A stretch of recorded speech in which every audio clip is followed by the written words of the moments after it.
Do you want to reach your goals using the law of attraction?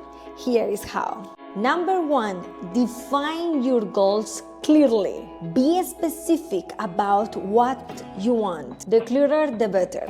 2, focus your thoughts. Keep a positive mindset and visualize your success. Visualize your goals. 3rd, feel the emotion.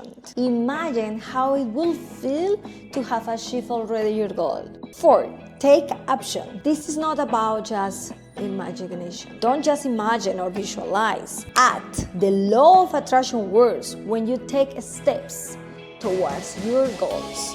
6, practice gratitude. Be thankful for what you have and for what is coming. Number 6, and for me the most important, be patient and trust. Results will come in time. The Lord of the universe time is perfect.